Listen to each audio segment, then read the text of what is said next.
comes our fearless producer. Gwynn and Chris starts right now on 97.3 The Fan. Hey, awesome to be with you, San Diego, and welcome to a brand new week. If we sound a little more excited than usual, it's because it's a really short week. And we've all got a short week out there, so let's enjoy it. Monday indeed on San Diego's number one sports talk station, 97.3 The Fan. Chris Ello, Tony Gwynn Jr., Matt Scraby, together in our Odyssey Palace studios right here in San Diego, California. This will not be the case tomorrow. I'm back up and back out. Check. And, you know, it is a beautiful week, but some things remain the same. It's not Scraby doesn't working? have Tony's mic turned up. It is turned up. Well, not Hold on, are well you enough. using the right one? Oh, I see. I see. I wasn't saying he was to blame, but I have it up. We do this every... Hold on. Let me take it off the board and then put it right back on the board. And we're there here.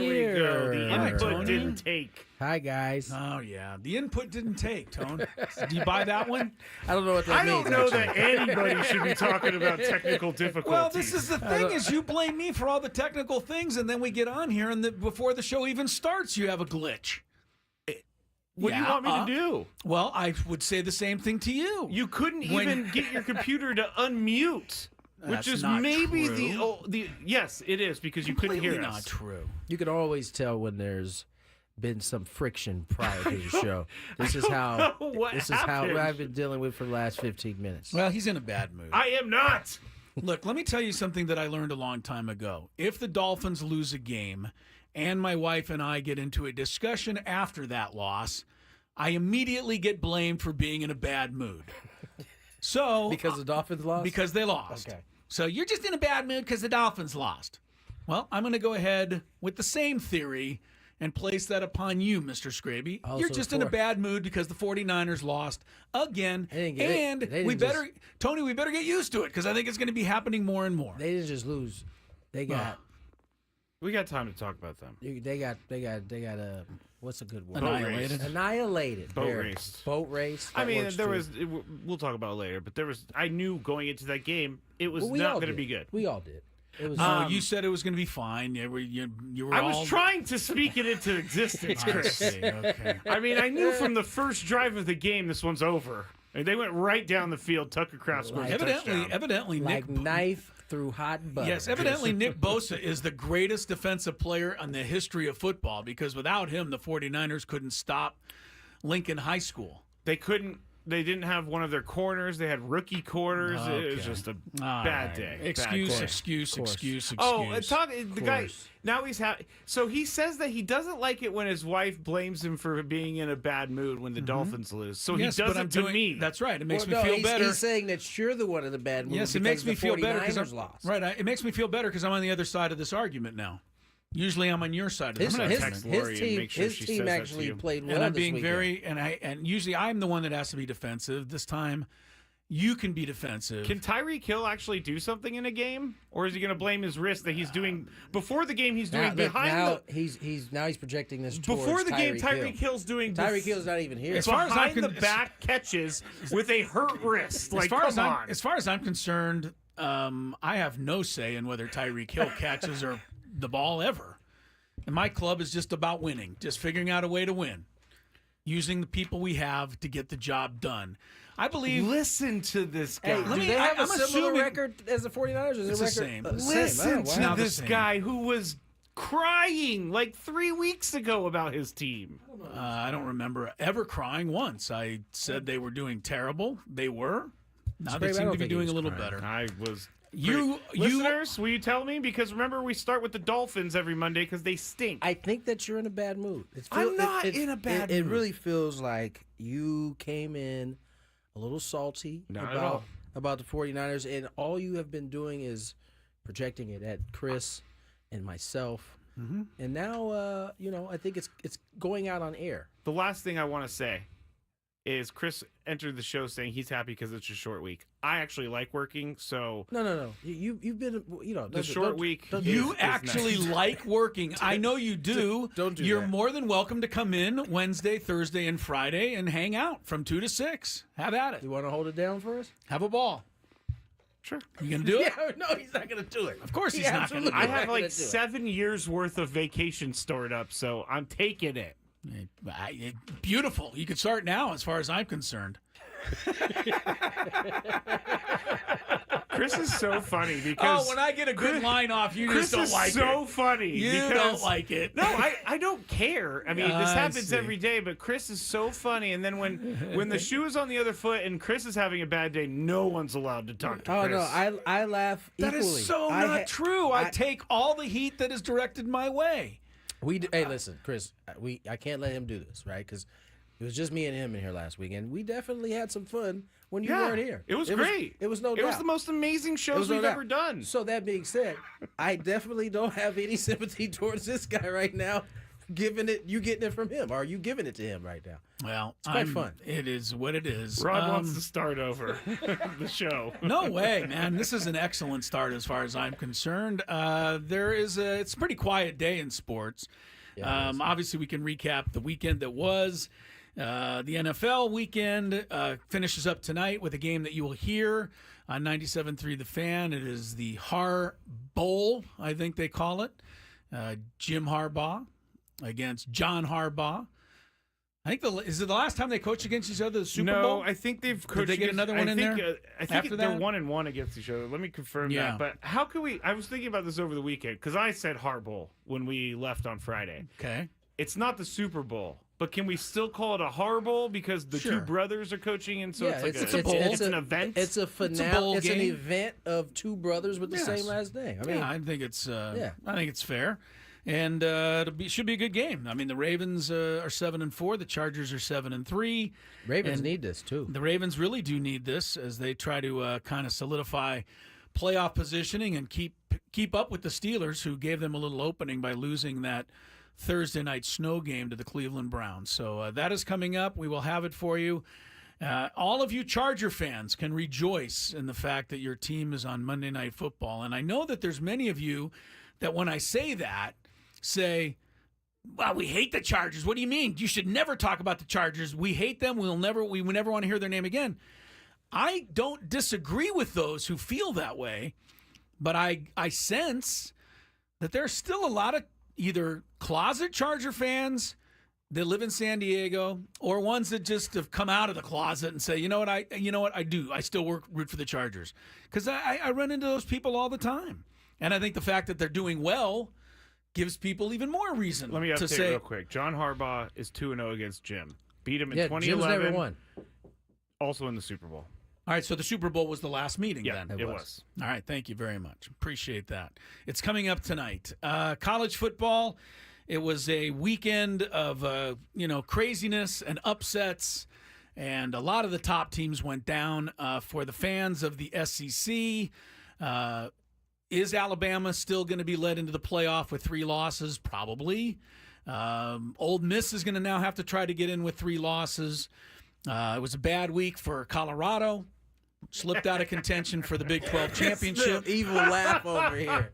I was at my niece's birthday party, and there was some friendly wagering going on between my brother and his friends because they were so sure that Colorado was going to win. And then I texted my brother and just chuckled. Kansas just was running it right down their throat. 500 yards worth. They could do nothing to stop. No, they scored every time they had the ball. Yeah. Every single time they had the ball. So I thought Dion, His message afterwards hit was the right note. right on point. It was right there for us to take. We fumbled it. It's on us. And to me, that's what you got to do. You got to take accountability. And Colorado let it get away. The good news for any of us around here, the fact that Colorado is now very unlikely to make the Big 12 championship game does increase the chances of them coming to the Holiday Bowl. I'm not saying they're coming. I don't think the Holiday Bowl has the number 1 selection there, and chances are Colorado's going to be in demand. But had they gone to the Big 12 championship, no way the Holiday Bowl can get them. Now there's a outside shot Yeah. that they could come. So that is the good news on that. It's hard. You'd have to really, really try to find something positive to say about the Aztecs after that game on Saturday. They get up, 13-0, and then Utah State reels off 41 straight points on them. We had Sean Lewis on a month ago. I think they were 3-3 at the time, Tony. And one of the things we were talking to him about was the fact that the team was playing better and getting better and improving. And I remember him precisely saying, I appreciate you saying that because that is really what we're all about, getting better, getting better. Now, the coaches may see stuff that's better right now, Right. but the fans don't see anything close to that. That's 5 straight losses, and each one seems to get a little worse than the last. So, they got one last chance against Air Force this weekend, but, I feel bad for San Diego State. Their football, I know that, Sean Lewis wanted to hit the ground running. It has not happened, and I don't know any other way to couch it, The last 3 in Yeah. particular have been not good. it was you could kind of push aside the first one, but the last 2 in particular were tough. And it's as it often the time is, the coaches and staff see that improvement that we can't, because ultimately we are, as spectators, are here for wins and losses, and it hasn't gone the Aztecs' way from that standpoint. No, there's no other way. You can't dress up that pig at the moment. 3-8, not the way that San Diego State football wanted to finish up. Basketball plays Creighton, I believe, tomorrow yeah. in Las 11 Vegas. Last time they played Creighton, the referee at the end of the game gave the washout signal, meaning the game was over. And just like that, Ian Eagle said those words that still ring in my ears. For the first time ever, San Diego State is going to the Final Four. That was the last time they played Creighton. You got to find nothing. A couple of years You got ago. to find something else to look forward to, Chris. I'm sorry. Why? I can't enjoy something that happened. What is there a time limit on how long I can enjoy something? Season to season. No. No. But, okay. All right. The 94 49ers who blew out the Chargers in the Super Bowl, you don't find any happiness in that because it happened, oh my God, 30 years ago. No, it's the greatest year of my life. I said There it on you Friday. have it. All right. So it's it has to fit your narrative. It does. In order for it to does. work. It does. So It does. we appreciate that. There's no lies there. He's very honest about that. He's Nate I'm says- aware of it. Nate says, "Don't tell Chris how to fan." I think one of the most straight to my feels comment is, "Don't tell me how to fan." Yeah. I don't know why that bothers me, but it does. Don't tell Chris how to fan. Chris was telling me how to fan all before the show. How so? What? I don't remember that. And here we go now. He's coming up with stuff. You guys are gaslighting me on the air for the second time in the same segment. Wait, real quick. When was he doing that? Remember when he was in the back just giving me all that stuff about the 49ers, just trying to razz me, trying to do all that? I don't remember that. Did I bring up anything about the 49ers I in don't- the my back? We goodness. talked. You literally just made that up, I Scraper. did not. Wow.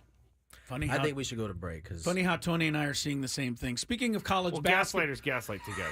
Speaking of college I'm going to try to go on. Speaking of college basketball, the Maui Invitational, unbelievable game right now. They're down to the final 2 seconds of overtime.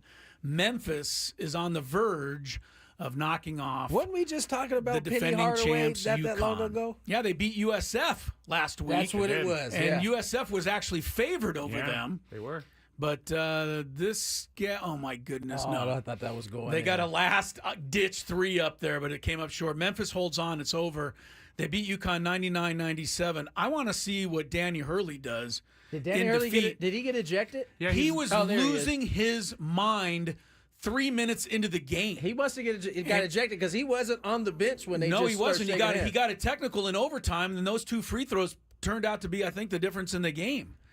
Yeah, Hurley is he's a great coach, but he needs to keep a little better track on his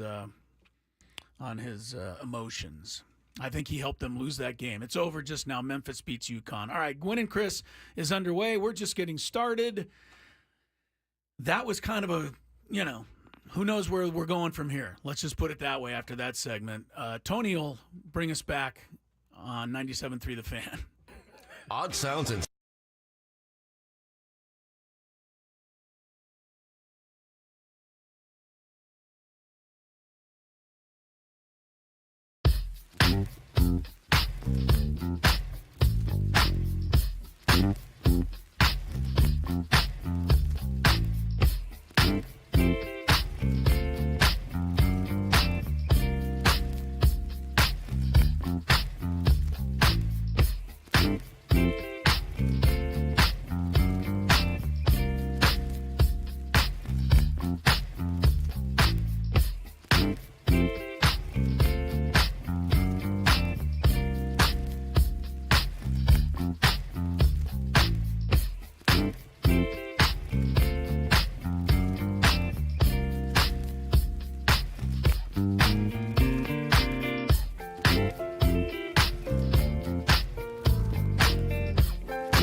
well-matched gravy.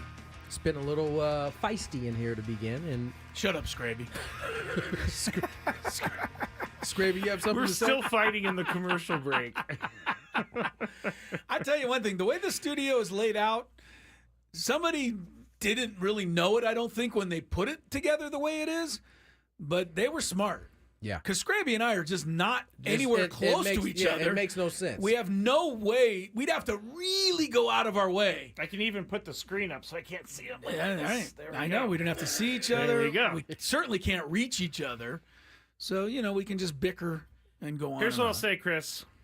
I would like to start over. Nah. This is how this guy, Tony knows that he's been like this all day. He said, yeah. Here's the thing that's the problem is I have to travel, and tomorrow I will call in, and once again somehow the equipment won't work, and you'll be all in your feelings and mad at me again. So I'm just preparing for that. I already know that's a problem tomorrow. I do predict, Scrape, that somehow his equipment won't work, Yeah, and it will get you fired up. and you'll get all angry. I'm not saying that you don't deserve to be get fired up, but I'm just saying I have a feeling that it's going to be something like that. I had a big discussion with my wife, and you can ask her about this while you're calling her about the dolphin comment. Ask her if I had a discussion with her this weekend about the fact, and we're going back to the equipment thing last week, because it was a major issue. But you even went so far as to try to joke around how you signed me up for a class so that I could learn how to work this stuff. And I'm still maintain and will continue to maintain that I set it up exactly the way it was designed to be set. This is the problem. That is the problem, because that's and what she said is, all right, when you get down to tomorrow, FaceTime him and have him let him watch you set it up so that he can tell you what you're doing wrong. Because I'm telling her, and I'm going to tell you, that I'm not setting it up wrong. I'm setting it up exactly how it's supposed to be set up. The fact it didn't work, who knows? Equipment malfunction. Number It's one, I possible. was very calm last week. I think I did a really good job. Well, apparently you did a good job with me. But Tony, I think, saw some of the runoff. Tony, I was being good last Let's week. keep it a buck. You did great. Thank you. But I could have been much angrier. if your face turns red and it comes from the neck up, right? Usually it gets the whole face. You did a good job of stopping the red, like right here at your chin. So you didn't quite get there. Yeah. Which was a positive step for you. You know, I think But you were definitely annoyed. I was annoyed. And you were because- annoyed at me. Because- to me, you I should have been didn't- what did I annoyed say? at the equipment. That's He different. did say that he wasn't annoyed with you. Okay. He was All just right, fair annoyed. I'm enough. just annoyed when you say it's not your fault, even though the one thing that didn't work was you could not hear us, which means on your end, the computer is muted somewhere. I went through the entire computer. I couldn't find it, but somewhere in your computer, it mutes it. So you I can't hear understand it. that, but you had every opportunity to fix it, as did I, and you were unable to discover it as well because you took over my computer. So I'm think getting the it's the blame for this, issue. but you had the same issue. I think there's an issue So also maybe you in the should go computer with me that to you're that using. class. You're using. Well, that's equipment. That's a whole- equipment failure. A whole nother Equipment issue right failure. It's a laptop that didn't even come with a webcam. That's how old it is. Okay. That's Tony all right. wants us to move on. Let's Yes, move on. we can. We've let you guys talk that out. Now let's talk some more sports. Baseball coverage on 97.3 The Fan is presented by T-Mobile. Head to T-Mobile.com and get a great deal on an iPhone 16 Pro.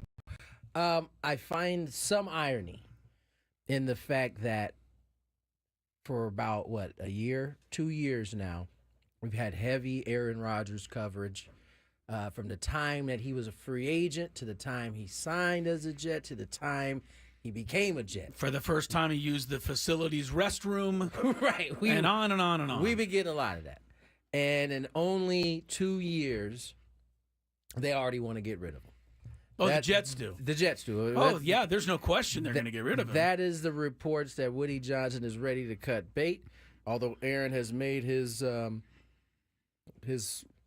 feelings known on terms of playing He'd be next happy year. to play there, yes.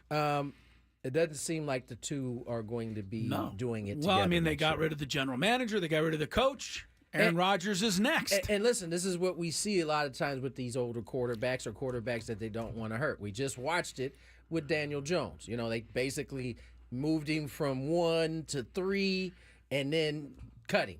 No, wait. They got him to number 4. Then they cut him. I'm sorry. They went from 1 to 4, Yes, and then they went cut to him. 4. They slashed him at that point. Yes. But they didn't want him to keep playing for fear of injury. Now, apparently, Aaron Rodgers is banged up right now, at least according to Yahoo Sports.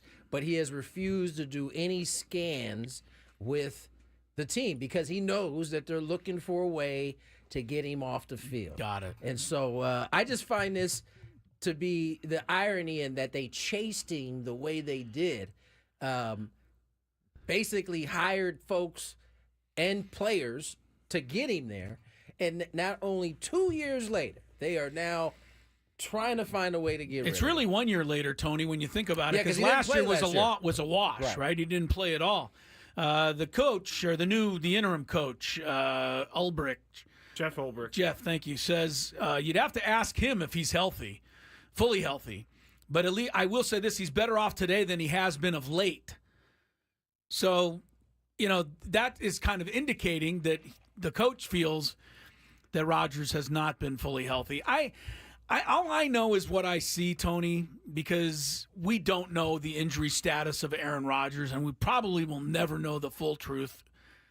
But he just doesn't look anywhere close to what he used to be. I didn't expect him to be as good as he was in his heyday, but he doesn't look like a winning quarterback right now. Now, maybe this is because of the team around him, but sure seems like they have a lot of weapons on that offense. I'm not quite exact. They finally got rid of the Nathaniel Hackett, so somebody could call the right play for him. I do think there's. Maybe we forgot about it because he healed. He seemingly healed so fast. He is a year removed from slashing his Achilles. True. We don't expect some of our best athletes to come back the next year and just be the same. So I do agree. He looks old. I don't know if that's because, of the Achilles and him returning. I'm not saying he doesn't look, that crazy running. He looks pretty much normal. But, I mean, at 40-some years old, you slash your Achilles. There's got to be some ramifications. But as you say, and it's one of my favorite lines that you say, Father Time undefeated, and Aaron Rodgers is going to turn 41 today. Yeah, I mean, Father Time is... Or next Monday, but he turns 41. I mean... Father Time seems to be winning that matchup right yes, now. that Father Time has the lead. Yeah. And it has a big lead at the moment. Right. Do you now. guys think that it's changed because of how much media coverage there is, social media, all of that, where you bring in a guy that you kind of know maybe might disrupt the locker room a little bit? Do you think it's changed from like the 80s to now? It was easier to bring in a guy who was maybe a locker room quote-unquote cancer because if he plays well, then his players are fine with it. But now you got reporters sticking there, asking questions all the time about Aaron Rodgers. Do you think it's more difficult now to bring in a suspect character guy? Did I miss something? Was Aaron Rodgers known as a clubhouse cancer? You take me too literally. I'm sorry. I got No, Aaron Rodgers was known as a point. guy who gets what he wants no matter what. I see your point. Again, I think we are just so short-sighted in our thinking. I mean, he was playing in Green Bay. He went from Green Bay to New York City, New Jersey, New York, same media market, right? That's a big deal. And he's not playing as well. So I mean, you throw all that in the gumbo pot, you're gonna get a little bit of what we've been getting from. That was me Mr. throwing Rogers. in the gumbo pot. Is that what you The only thing I'll finish up with is his QBR rating, which is how they rate these guys, has him in the same vicinity ranking-wise as guys like Justin Fields and Bo Nix and Caleb Williams and Daniel Jones and Gardner Minshew. It keeps getting worse. And that's just not the kind of company Aaron Rodgers usually keeps. Right. Right? You can't argue that. No. You can't argue that at all. So, all right, let's slide away, get to break. When we come back, we got a good, bad, and 49ers. I did email Chris telling him that the whole ugly section is the 49ers. So right here on Gwynn and Chris. Ben and Woods on the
Brand new segment for you right now. You're the first to hear it. The good, the bad, and the 49ers. It's coming up. It's like, just what is a he moment. talking about? While you're listening to 97.3 The Fan, you can always see what you missed. Click on Listen on Demand. If you missed a guest, a feature, or Scraby and I yelling at each other, if it happened earlier, we've got you covered. Download the free Odyssey app, search 97.3 The Fan, and tap earlier today to get started. I also wanted to mention, I don't know that we've thrown this out there, but got Adam pointed this out to me last week, and I meant to bring it up because I like this. Evidently, there's a new messaging part of the Odyssey I saw app. that. Yes. We should be a little more clear when we say this to how exactly how it works. But you listening out there can go on the Odyssey app, and there's a way to send us a comment, a message, something that's on your mind during the show.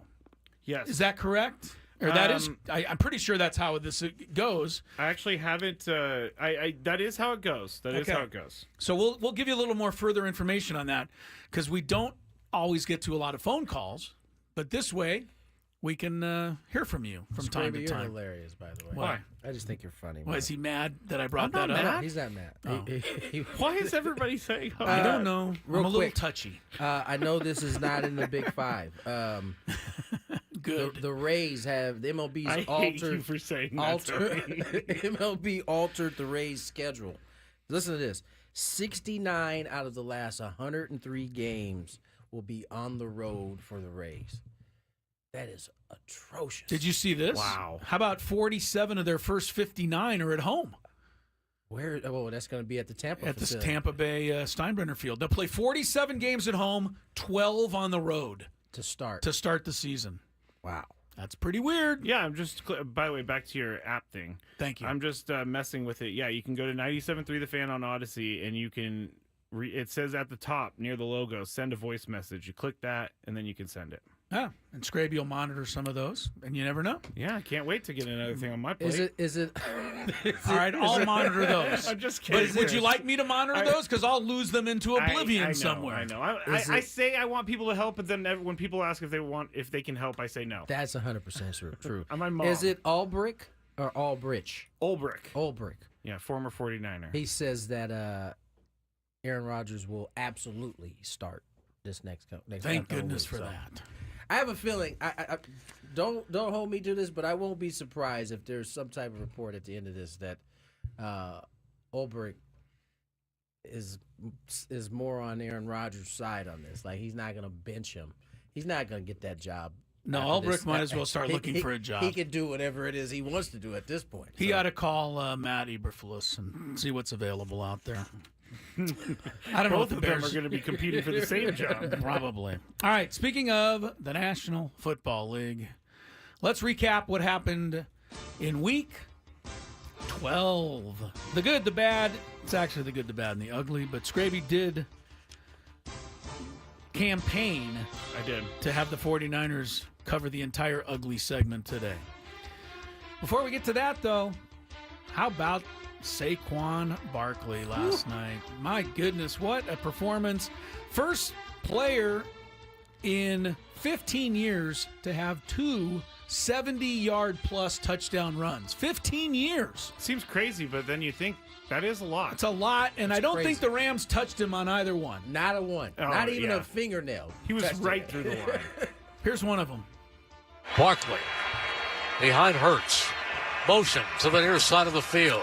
This time it goes to Barkley up the middle, across the 40, 50, 45, 40, 35, 30, 15, 10, 5.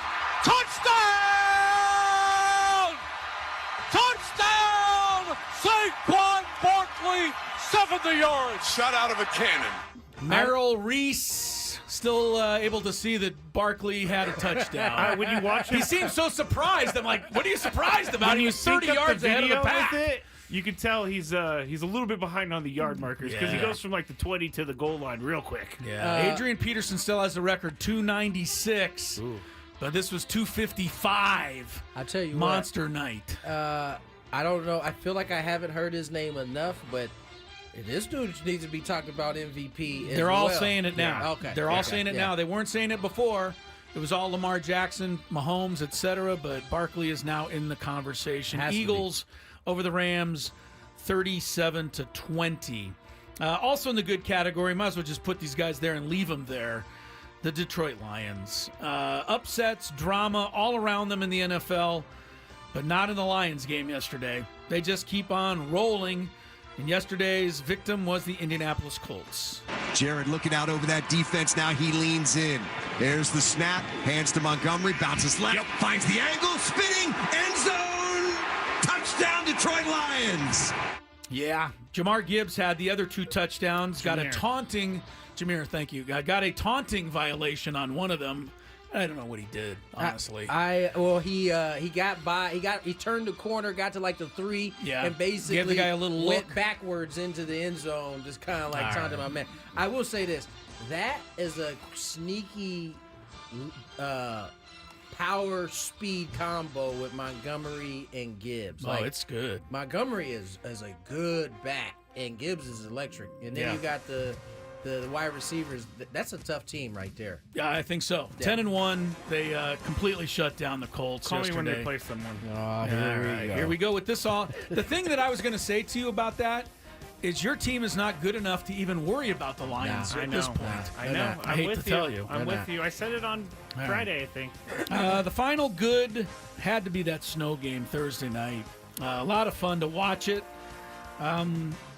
I gotta love the new technology. I know I'm not a good technology guy, but you like this? To put the yard markers down, so even though it's terribly snowy, you can see what yard they're on. But it was like on that. top of the players. A little bit. That was a little hard. Legs off. Yeah, if you're gonna put it on the field. Yeah, that part was. They might need to work that out a little bit more. They can get that yellow line, but they can't get the rest of the lines. Yeah, but it's just reference. It's just it is.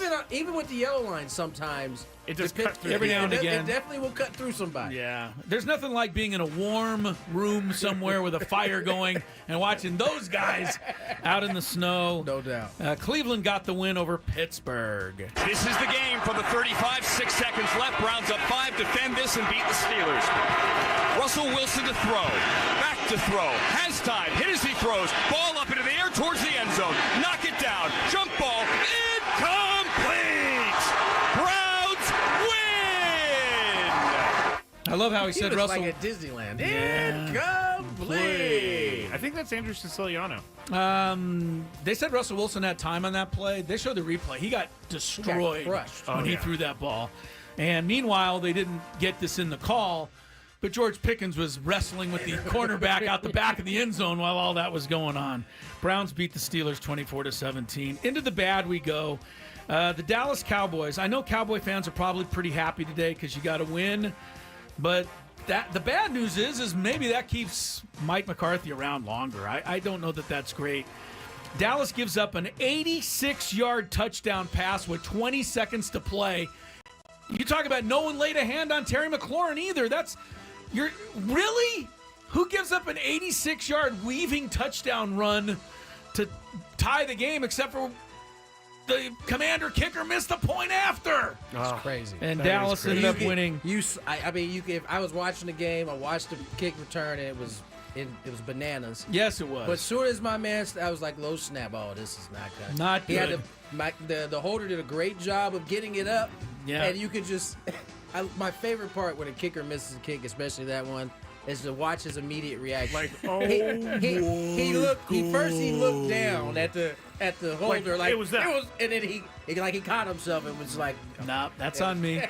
Yeah. That's a shankopotamus right there. that was Here's all the bad. crazy thing about this game. There were 31 points scored in the last 3 minutes, including this.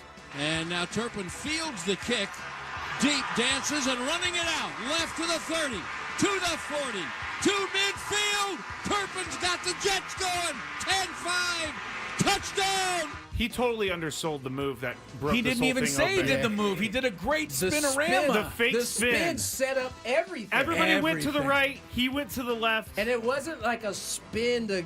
It was just a spin so that he could basically stop on a dime. Looked like he was and just head up the doing middle. it for Yeah. the hell of it, but it worked out perfectly. Dallas did get the win, 34-26. Also bad, the first place Houston Texans. They blow it at home against Tennessee of all teams yesterday. Texans were in a position to tie it, but Kaimi Fairburn missed the old chip shot in the waning seconds. And the Titans scored the game winner, Chig Okonkwo, a 70-yard TD catch. The Titans also got this. Levis gives quick hitter, Pollard up the middle, Pollard to the 5, Pollard to the end zone. Touchdown, Titans! Wow. I got to tell you, that guy's call is one of my favorites in the league. We just haven't heard it a lot. Yeah, that's him too. Tennessee upsets Houston 32-27. Finally, in the bad category, the Vikings. They couldn't handle an onside kick. They blew an 11-point lead in the final 30 seconds to the Bears, but the Bears outworst them. They had another field goal blocked. Outworst. Yeah, they couldn't get anything going in OT, so Minnesota was able to drive down and win on the road for the third straight week. This is a 29-yard field goal between the hash marks to win it. Snap spot. Romo! Yes! Paul Allen, Is my it guy. just me, or are we seeing more blocks this year? That I feel like than we've seen. More in the blocks past and year? more missed kicks. I mean, The blocks are definitely weren't we- coming up more weren't we often. just saying how automatic kickers were? About like 2.5 weeks ago, we said that hasn't been the case lately. No. I'm a little bitter complainer here, but why my guy Kevin O'Connell can't design a play to get Justin Jefferson open is beyond me. The guy's 9-2. I don't think he cares. I guess not. And Tony said Justin Jefferson doesn't seem to care either. He's like, don't throw it to me. I'm triple covered. But throw it to him because he's on a lot of fantasy teams, including me. I mean, the alternative, Chris, is he complaining after a win that he didn't get the ball. And Fair enough. And he wouldn't look sound good. too good there Doesn't either. look good. I guarantee a guy like Justin Jefferson wants a few more throws. I'm sure he's saying those Yeah. things, just not when the camera's Yes, he would like a few more throws. All right, ugly we go. And we did start with the 49ers, who, as Scraby said, were bad from the beginning in Green Bay. Love in the shotgun, has a setback to his right.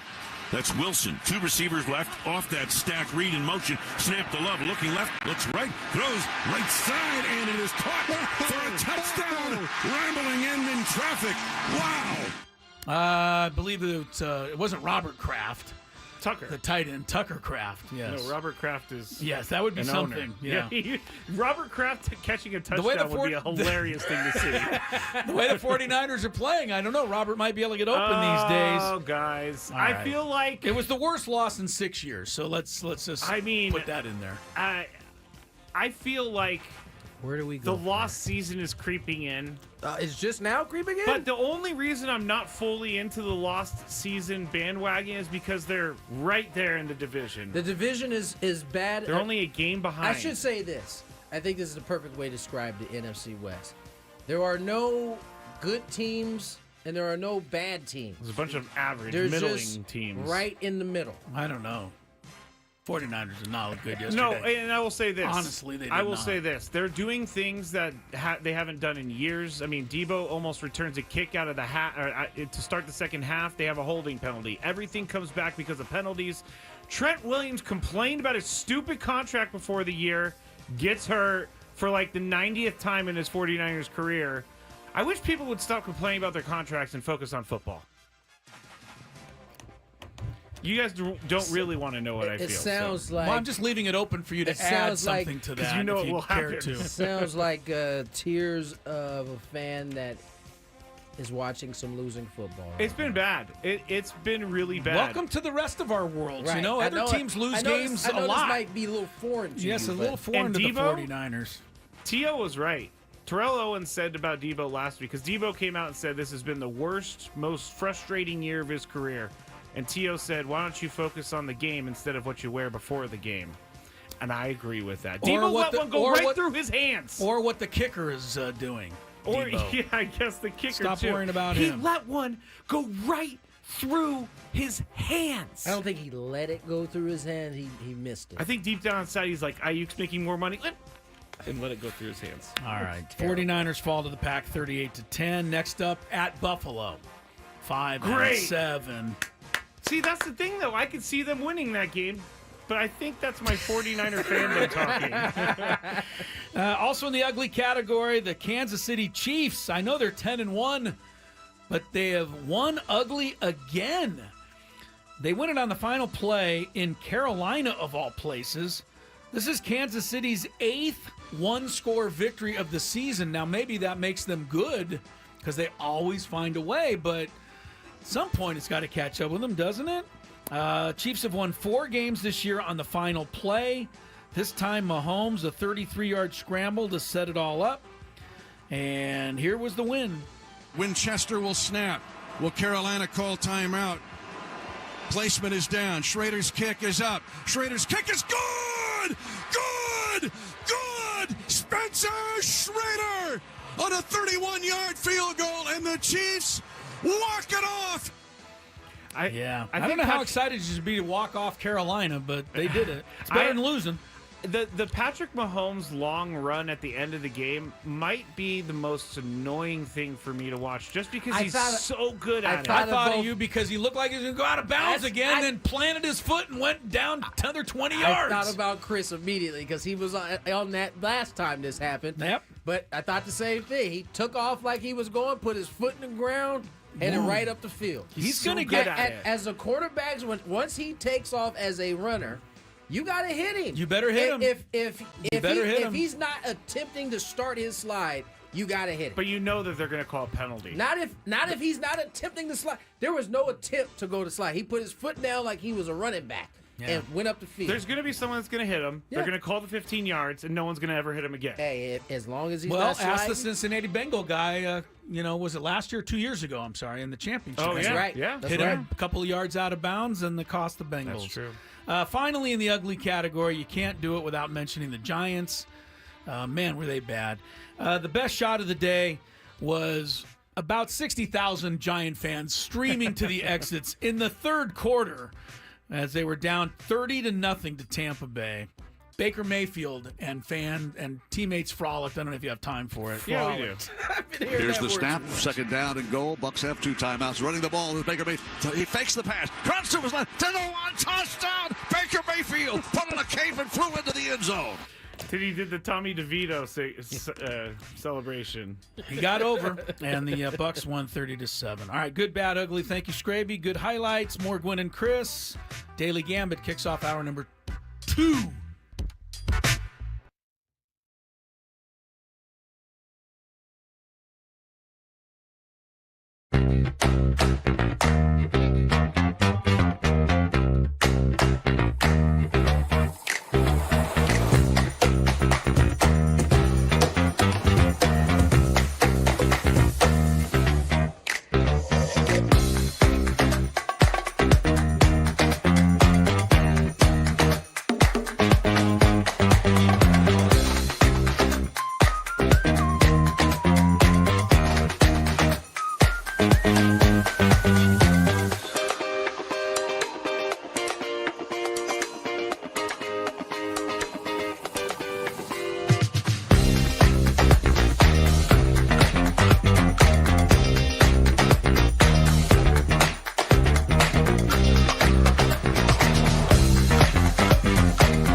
Monticello, Matt Scraby. I believe that. You may be hitting the wrong microphone button. We started the show with blaming me for this. But I had the one you're hitting up.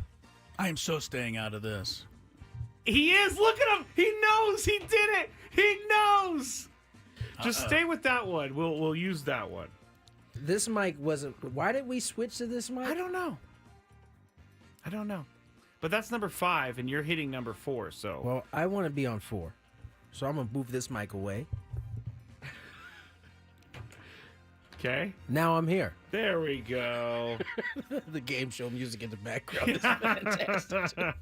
I just noticed this too when we came back. I was like, we spent 5 minutes blaming me for this. I apologize, Scraby. All right, Daily Gambit. I think went poorly for me as we went to break over the weekend. No good. And I feel like it didn't go very well. There's a few I can see already that didn't go well. Some of my haterism on some of these teams actually worked in my benefit, so we'll see how it goes. Scraby, I believe you will tell us how. What's the Eliminator Challenge? The Eliminator Challenge. We're down to 4. We do have some news, guys. There can't possibly be anybody left after yesterday. We do have some news, guys. All right. Well, let's wait no longer. Let's hop to the Daily Gambit. Do you like money? I think about money a lot. Do you like money without doing anything? Winning.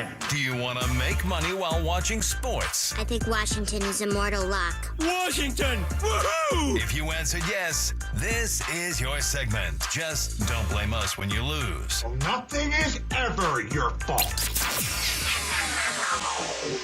It's your game. Take it. Gwynn and Chris go through the top bets of the day in The Daily Gambit on 97.3 The Fan. Daily Gambit is our daily sports betting segment here on Gwynn and Chris. Please, everybody, gamble responsibly. All right, we had 4 left in the Eliminator Challenge. And again, I have looked all over this website to try and find out who the people are that are still left, and I can't find it. So if you are still in this thing, please contact me because, guys, we are down to our final 2.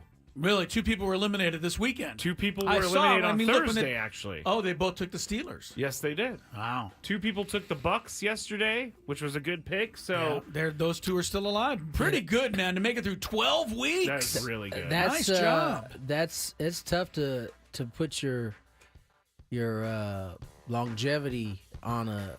What is that? An AFC? What is it? What division is that? Oh, AFC North. AFC North. An AFC snow game. Those always are slobber knockers. But maybe they didn't have anybody else. That might be true too. I mean, you get to week 12, you've pretty much always used the That's good true. teams. You've used everybody pretty much. Good point. But if you are still in it, one of the 2. Come on, the 2 of you need to come out. We need to hear who the 2 are left. Yes, because this is big stuff. You're That's about to be impressive. If you win one of the 2 of you, you will get a 97.3 The Fan championship belt. The belt. The champ. The champ is here. Is somewhere out there. Out there? Yes. But yeah, 2 left. So there we go. Oh yeah, still me. This is your thing. Still up. I was like putting up my feet. Hawks on Friday night against the Bulls. Hawks were -1.5 on the spread.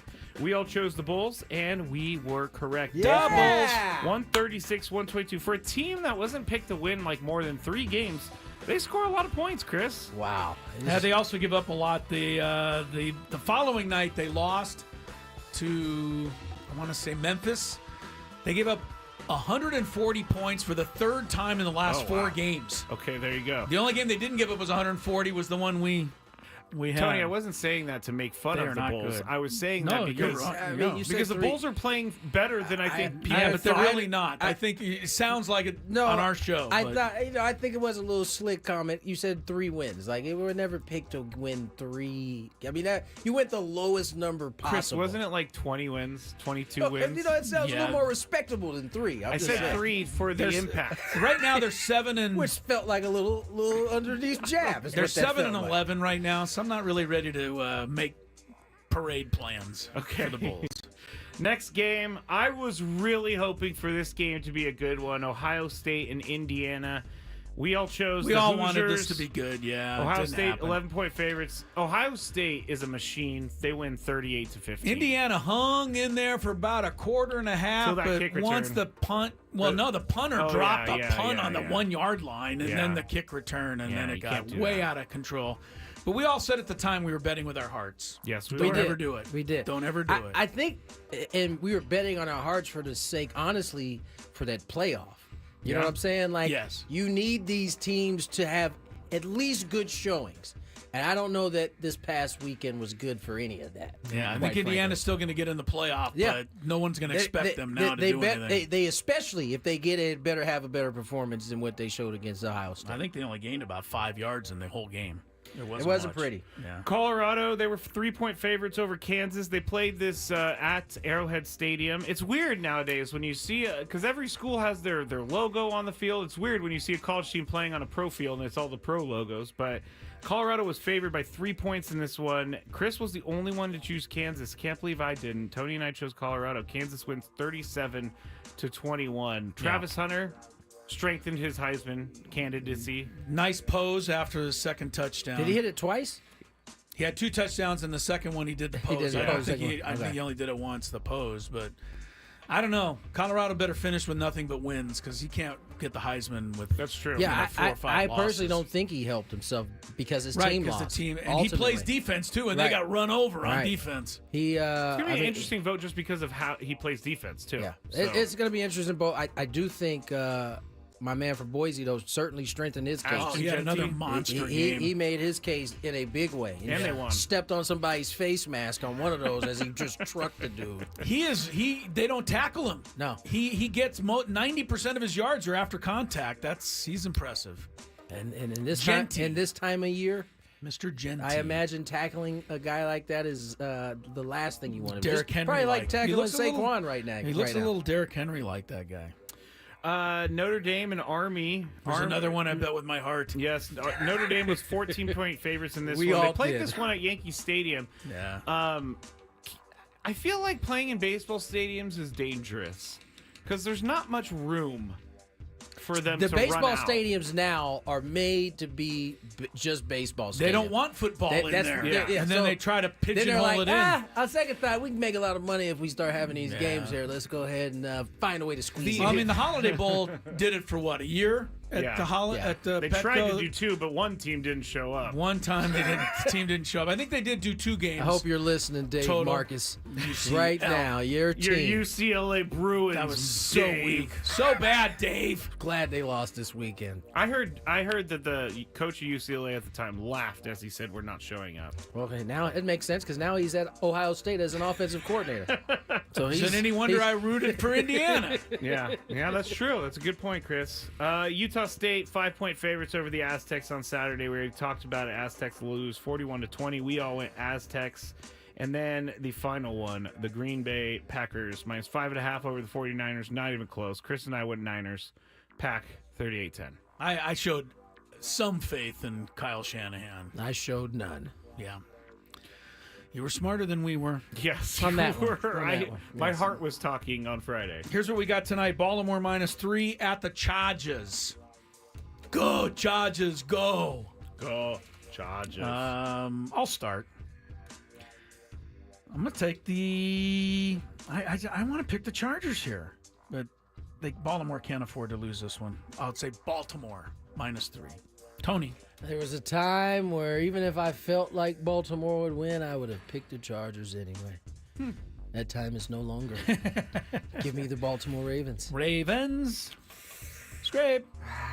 Contrarian. I want to see Saquon get the MVP, so a loss helps him in that. Well, you're rooting against a lot of things tonight because of your Yeah. fantasy game. You basically need a scoreless tie tonight so you Basically. can win, yeah. I'm going to go Ravens. Ravens. How about 51 points, Tony? Over, under. Remember, there was 31 points scored in the last 3 minutes of the Cowboy game. That's unbelievable. Those are 2 bad offenses, too, for the ball, or at least Dallas is. Yeah. I'll go over. Over. Scraby, you need under. The Chargers defense is so sneaky good. They do not give up points. I'm going to say under. Yeah, they're good, but the Ravens' defense is not good. Not good. Hasn't Worst pass been. defense in the league. In the league. I'm going to say over. Who gets more rushing yards? This is an interesting one, I think. Lamar Jackson or J.K. Dobbins. They both have the same total, 46.5. So who's going to rush for more? And it is...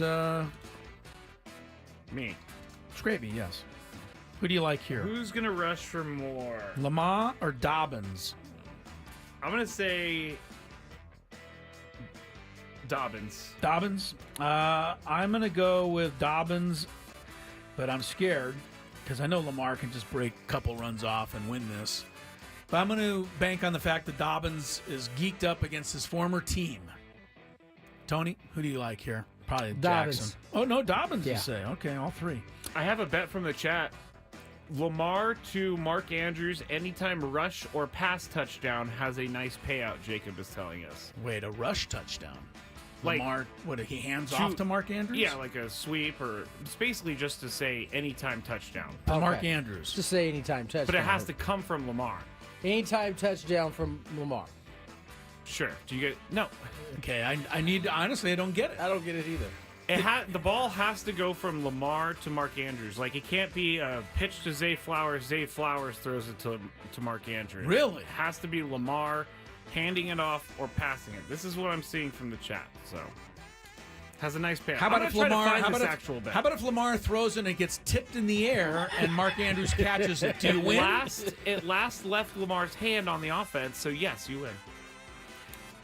Clemson Chris doesn't like this No, one. I don't like that one. Clemson -2.5 men's basketball against the University of San Francisco. Oh gosh, wow! Now the -2.5? Dons played Memphis pretty tough, They and did. then Memphis just beat UConn today. That's true. So I'll take USF based on that. Wow, Tony. Clemson. I won't be fooled by that last one. Showing no love for Scraby here. Go Dons. Dons. UConn women. Did we congratulate Gino Ariema at all last week? We didn't get into that too much. I think we did. I think we mentioned the fact that they brought a goat out onto the court. We mentioned the goat, but we didn't mention him, though. I mean, this guy, come on. South Carolina, by the way, lost to UCLA in women's yesterday, snapped their 43-game win streak. Shows you how good UConn's 111 was. 111. That's pretty ridiculous. Tonight, UConn is 37.5 points over Oregon State. Tony Gwynn Jr. -37.5. Oregon State soon to be in the Pac-12. I'm gonna take UConn. Scraby. I will take UConn. I will take UConn. We've seen some really big blowouts on the women's side. Celtics -10.5. Home to the Clippers. Scraby. To the Clippers, I'm going to say Celtics. I'm going to say the Clippers. I hate the Celtics. Even more than the Clippers. Two teams I cannot. Yeah, that's right. This is a tough one for you. This is... my Celtic hate runs deeper. Do you want beet juice or V8? You are really stuck here. I guess give me the beet juice if that's the Clippers. All right, Clippers. Jokic versus Brunson tonight. Denver Knicks. Who scores more points? Game is in Denver. If that means anything. To me, Jokic looked pretty good the other night. I'm sorry to bring up the Laker game, but you look good. I'll take Jokic. Brunson's sharing a little more this year with Cat. So I'll go Jokic over Brunson. Tony? Points. Jokic. Jokic. Scraby? I'll go Brunson. Brunson, one last one. Steph Curry. Oh my gosh. Steph Curry. Steph Curry for the Warriors.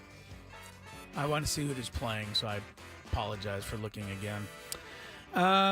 They're playing the Brooklyn Nets. Steph, 4.5 threes. Scraby.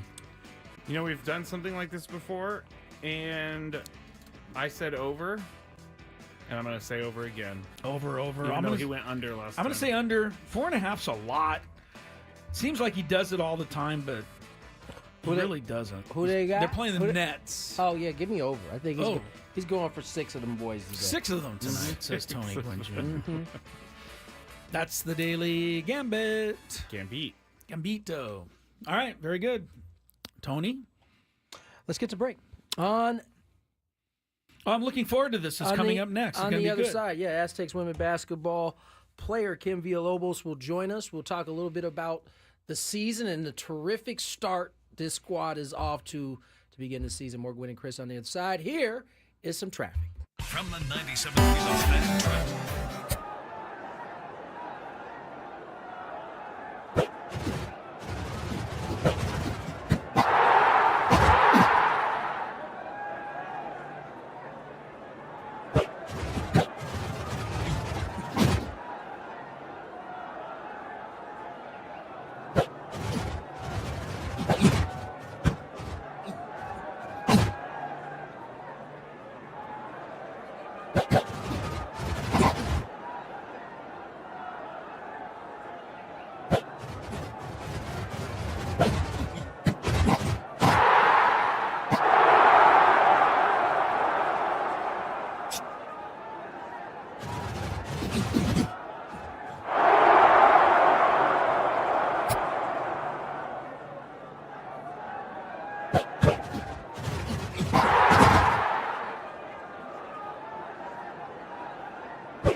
All right, here we go at 3:22. Chris Ello, Tony Gwynn Jr., Scraby. Going to talk about this Aztec women's basketball team, which is off to a 6-0 start. But before, I want to just give a shout out, my old friend of mine, Brian Quinn. You guys remember Brian Quinn at all from the old? We had him on the show one time. Soccer Gaze. Yeah. He led USD men's soccer team into the Sweet 16. I saw that yesterday. They won at Duke. Had to fly all the way to North Carolina to score a goal, and they beat Duke 1-0. And next up, USD will host Vermont. The game will actually be here in San Diego, and I think it's this coming Saturday. I want to say Saturday. But congrats to Brian Quinn's USD men's soccer team reaching the Sweet 16. All right. Aztec women's basketball team, Stacey Terry Hudson and her club off to a 6-0 start for the first time, guys, in 30-plus years. And joining us, one of the stars of that team, Kim Villalobos, joins us here. Hello, Kim. Hi, Kim. How are you? Hey, guys. You guys go good. You guys go 6-0, and you immediately get rewarded with a trip to Cancun. Not bad. Not bad at all. I'm so excited. You are excited. 3 games coming up this week in Cancun, Mexico. Talk a little bit about this team, though, and what you've seen that you like so far, and what has allowed you guys to get off to a 6-0 start. Yeah, the team has been great. Even from the beginning, the first couple practices we had, I think I could notice it was, different. Everybody has been bought in, not, just after the first win, after momentum. It's great momentum. But I think even from the first game, we have that goal of winning the championship in mind, especially after last season. This team's just fun. Everyone's great. Everyone gets along. It's been a great start to the season, and it's only preseason. So, we're just super excited to keep going. Kim, you mentioned it a little bit. Let's go back to last year. You guys got to the end of the season. You guys got hot and had a good run there at the end. Have you seen any of the carryover from last year to this year? Because you guys are scoring in a similar way. Everybody's kind of sharing the ball. How much carryover have you seen from last year to this year? Yeah, a lot of carryover, actually. Like you said, we're sharing the ball. Everybody's scoring, or it's somebody's night, and then it's somebody else's night the next day. I think we saw that later in the tournament last year. It was different people, whether it was somebody off the bench or a starter who was scoring, but it was somebody different leading us all the time. And, I just think we've also stepped it up on our defense. And that's why we've been able to kind of carry over 6-0 starting for the season compared to last year for sure. Aztecs will take on Wisconsin on Thursday, the first of their 3 games in Cancun. Kim Villalobos is with us. 6-0 start, something to be pretty happy about. But as you said, it's early. There's a lot of basketball left, and eventually I know you guys want to get to a championship in the Mountain West, something you missed by 1 game last year. But I've noticed being around you guys are already talking about it. It's on, it's there. Like your coach, Stacey Terry Hudson, she talks about we have to do things right because we want to win a championship at the end. I think that's important, don't you, to be already pointing towards that? Yeah, definitely. I think it's easy, of course, to say things when you're winning, but like I said before the season started, we were already talking about a championship, so I think just carrying over the momentum from last year, realizing we were super, super close, but we didn't win that last game, and just remembering that. And, we talk about it all the time. Kim Villalobos joins us here on Gwynn and Chris, 5th-year senior forward for the Aztecs. And Kim, you've had the luxury of being able to be here the entire time. And that's, in today's day and age, that doesn't always happen. You see so many young men and women entering the transfer portal. Just talk a little bit about, you came in on that COVID year, which was a tough year for everyone. Just talk about how you've seen this program really seem like it's starting to turn the corner from that freshman year, your first year here to this year here now.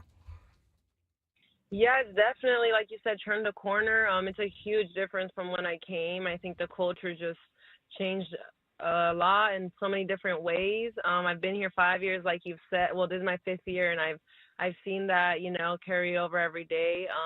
And there's a lot of aspects to why I didn't leave. Of course, the coaching staff, San Diego as a school, my family, just being able to just see it through, see how I could see how great I think the team could be and how we can win that championship. And I think this year, as my last year, of course, I want to win, but also because I've been here for so long, it's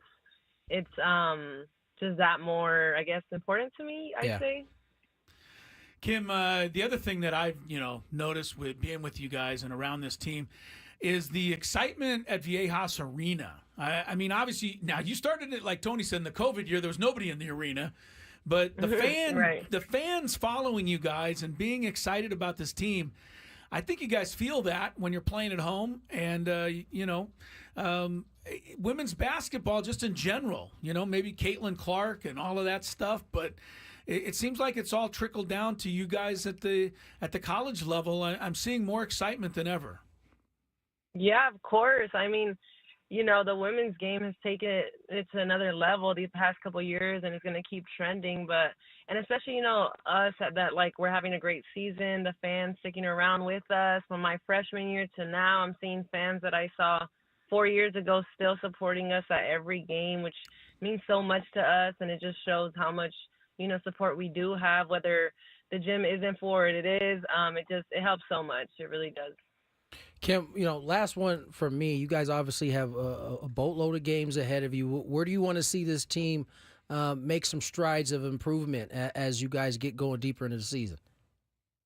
Yeah, definitely our communication on the court. I think we can always be better there. Continuing to step it up a level on defense. I think we're off to a great start right now, but to maintain that, definitely defense. And the shots will fall, whether it's someone's night or not. It'll be somebody else's. But I definitely think talking on the floor and defense will definitely set us apart. Last thing, can you just talk about we have Coach on, often, and we really love having her on. But I just get the feeling that she's created something there. Bit of a, the family, whatever you want to call it. As Tony said, so many people transfer nowadays. Guess what? This team didn't have one player transfer from last year. Everybody stayed around, and you've added to it. Yeah. I think Stacey, your coach, Stacey Terry Hudson, probably gets a lot of the credit for getting this all together, don't you think? Yeah, for sure. She has created this. She has made for myself, this is my 5th year now. For other teammates, has made this a home for us. And there's some people that are far from home. I'm a little nearby, but it still feels like a second home here whenever we're on campus, in the gym. And yeah, I think it's just genuine, like her genuineness, and the staff and their ability to understand who we are as people first outside of just basketball is really important, especially now. Like you said, people transfer, but it's really hard to know whether you're going to go to, somewhere safe and genuine like San Diego State. And I think that's a huge reason why a lot of us stay, for sure. Well, Kim, it was wonderful having you on. We'll look forward. We'll look forward to a trip to Cancun together. All right. Yes, sounds good. I'll be nice to Cancun. Me. We'll see you a little later. Thanks for coming on, Thank Kim, you, and Kim. best of luck the rest. Keep it going. Course. Thank you. Have a good one. Yes, there she goes, Kim Villalobos from the Aztec women's basketball team. I do say this, not to overstate it, but there's such a bunch of good kids, and it is a joy to be around them. And it increases my belief in our future, Tony. Yeah. That there's so many good kids. These kids work their butts off. They do most of it in anonymity, basically, compared to the star players in men's basketball and football. But, they have a nice bond going there. And Kim is one of the really nice kids. So it's nice having her on. Appreciate her joining us. And we'll take a break. More Gwynn and Chris coming up. I think we have a Big Five.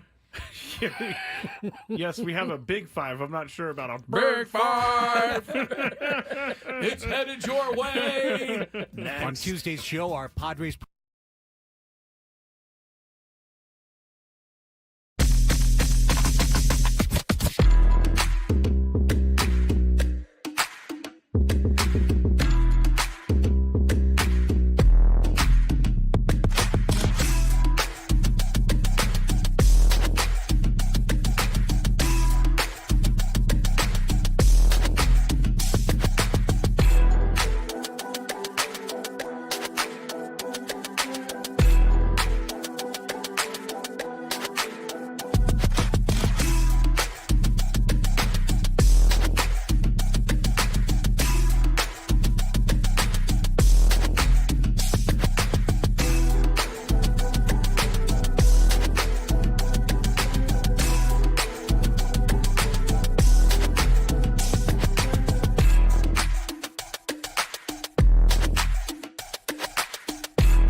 If you love Mediterranean food, try Spiro's for authentic Mediterranean cuisine in Coronado or La Jolla. For dining or takeout options, visit spiroscuisine.com. All right, we got a big 5 headed your way. Shall we check traffic first? We shall. From the 97.3 The Fan Traffic Center, here's Kelly Danick. Traffic is sponsored by Jack in the Box. Anybody lose a mattress? We got one in the slow lane on northbound side of the 163 past Friars Road. Also getting reports of a collision on La Jolla Parkway off-ramp northbound 5. On the North 5 coastline before Carlsbad Village Drive, an accident in the right lane. Looks like emergency crews may have the 2 right lanes blocked, helping out with that. Cordell and Cordell traffic cam shows a collision on northbound 15 at the 78. Everything in the center divide. Jack in the Box is never not serving breakfast. That means you can pick up Jack's $5 big deal breakfast meal featuring a breakfast Jack, hash brown, and French toast sticks all morning, day, and night. Find one at a Jack in the Box near you. I'm Kelly Danick with Gwynn and Chris, San Diego's #1 sports station, 97.3 The Fan. It's that time of the show when we check on the latest in sports. Only the most important topics and questions are brought to light. Stop what you're doing and listen. These news stories will astound and amaze you. The one, the only. Oh my God, who the hell cares? The Big 5 starts now on 97.3 The Fan. I don't care who you are. If you drop your mattress in the roadway, Kelly Danick is going to call you out for it. I was thinking about this, though. You better strap your mattress down. Kelly gonna get you. That's what I try to tell you guys. Listen to Kelly's reports, even if you don't want the traffic, because she's pretty funny. But how would you go get, let's say you're driving along, you got a mattress tied down, someone it falls off the truck. Now, you obviously want to get it back. Yeah. You can't but you can't go circle around and then drive on the freeway and stop right in the middle lane and pick it up. Now, I think you got to call the CHP and I have them stop yeah, for I don't know that traffic you can do anything about that. I don't think you can do anything, right? You've lost it. You just gotta keep rolling. You just gotta go. Pretend you didn't see it. When I was very I don't young, really know what happened to the mattress that was in my back of my car? I didn't have no mattress. There's no. Oh man, I was headed to the dump, but I don't need to go anymore. No, it's gone. When I was 19, my friend was driving on the freeway, and there was a mattress in the lane, and we were like stuck because we couldn't go left or right. So we did that whole movie thing where we just screamed "Ah!" as we drove over it, and the mattress kicked up and went into the car and back. It was crazy, guys. You were a thrill seeker one time. I wasn't driving. Question. I wasn't driving. Thrill seeker. Number 5. All right, the Big 5 is brought to you by Summit Subaru of El Cajon. See all the 2 ways to save right now at summitsubaru.com. I heard Braden Soprano on Annie and Elston earlier talking about the Cathedral Catholic High School game on Saturday night at Snapdragon Stadium. Now, I didn't know any of this, but Braden laid it out. I remember in high school, when you played high school football and you made it to the CIF finals, you were going to be playing at Qualcomm, and it was all divisions, and it was like an extra cherry on top of the sundae of making the finals. That was a big get to deal. Play Sure. Where the Chargers play. Sure. And so Braden was saying the high schools actually have to pay Snapdragon to use the stadium, and it's not cheap. I don't want to quote numbers because I don't know, but it's not cheap. Just letting you know that. But without knowing the business plans or operations at Snapdragon, Chris, would you like to see high school football be able to use the stadium without having to pay an arm and a leg? I would. I'm pretty sure, don't quote me, but back in the day, as you talk about at Qualcomm, as much as we all dislike Spanos and family, yes, that they used to let them play that for free. They'd pick up the tab on the lighting, and you know, you gotta. I mean, it costs money because there's people that work the game and ushers and things like that. But I believe the Spanoses used to pick up the tab for the high school kids back in the day. All right, I believe. All right. So I would like to see that happen again, but this is a different age. It's a different time.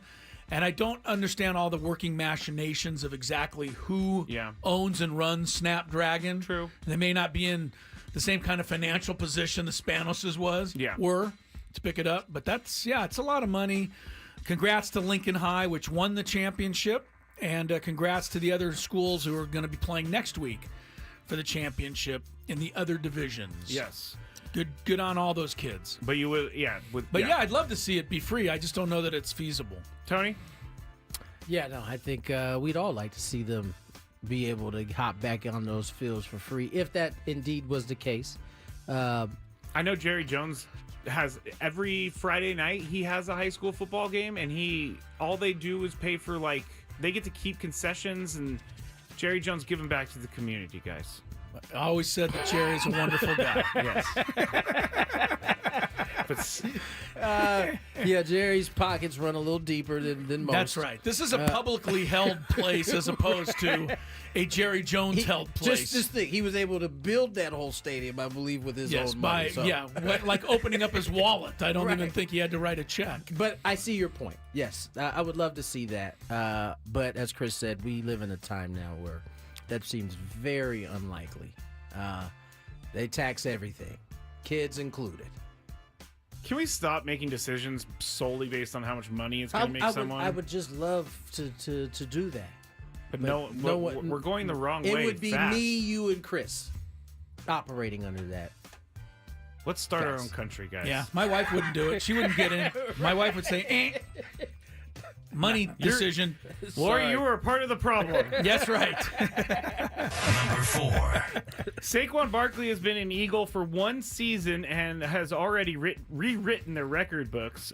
Here's how the Giants, New York Giants, actually allowed that. I think just mulling over this, the right thing to do is let you test the market and see what your value is. I don't want to do the franchise thing or all that stuff again. I don't want to go through that. We've both been through that. You know, if you really want to be a Giant for life and you're interested in staying here and coming back, just see what your market is and then have Ed come back to us and we'll see if we can come to an agreement. All right, I appreciate that. Does that sound good? Yeah. Can you give me your word on that, or you're not going to give us a chance? What do you mean? By the way, What do you mean? Can you give us a word of that meant after you get your market value? Right. Are you gonna tell us what it is so that what we can beat it. Right. And Saquon said, "What do you mean?" and then called the Eagles or Yes. whatever. How that all That worked. was Giants GM Joe Shane on the phone with Yeah. Saquon in the offseason. Last night against the Rams, Barkley finished with 26 carries for 255 yards and 2 touchdowns, averaging 9.8 yards per carry. He added 4 catches for 47 yards to finish with a whopping 302 yards from scrimmage. Yeah. He actually broke LaShawn McCoy's franchise record for rushing yards in a game, which was 217. Now it's 255. And Deuce Staley's franchise record for yards from scrimmage in a game, which was 262, now 302. Tony, is letting Saquon walk in free agency a fireable offense for Giants GM Joe Shane? Yes.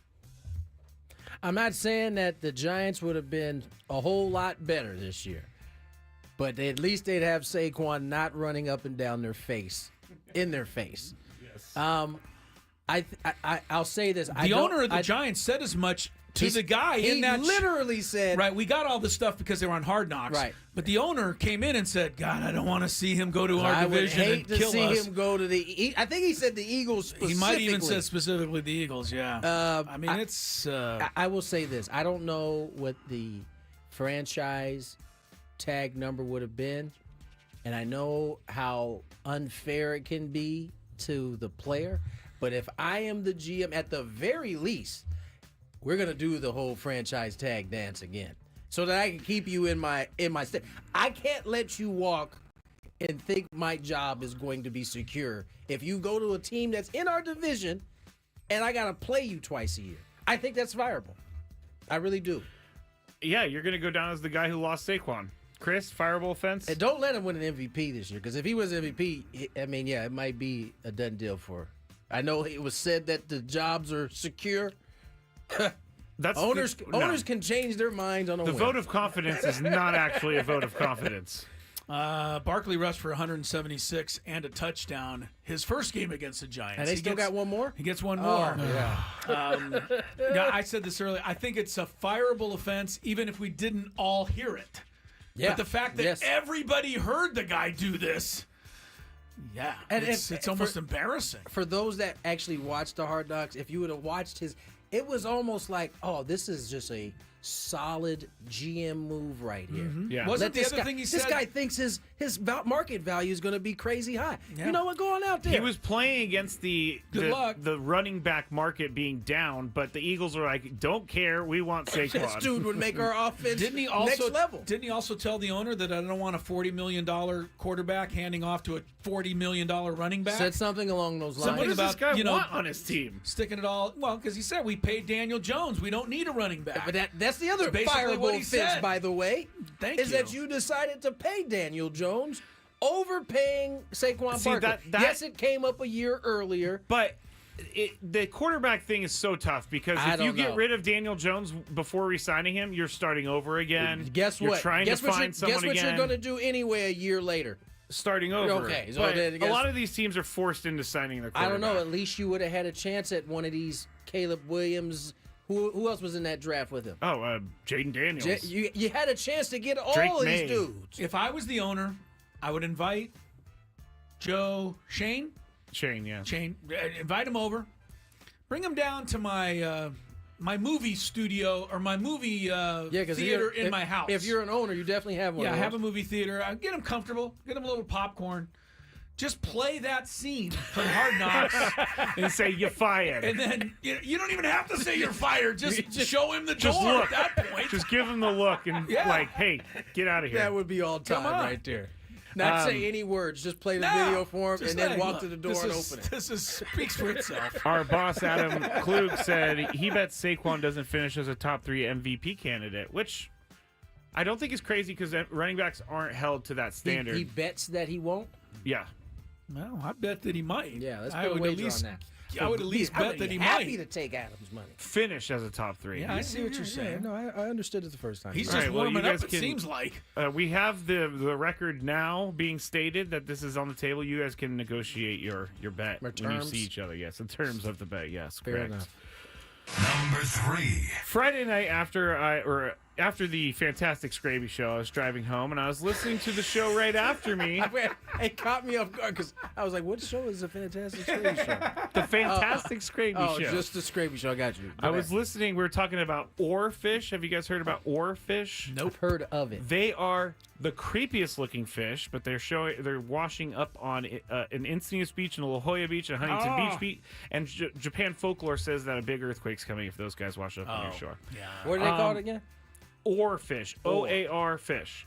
So I was driving home. I was listening to the show that's right after me on Fridays, Boomer and Valenti. And Boomer Esiason said something kind of in passing at the end of the show, but it caught my attention because we were talking about this on Friday.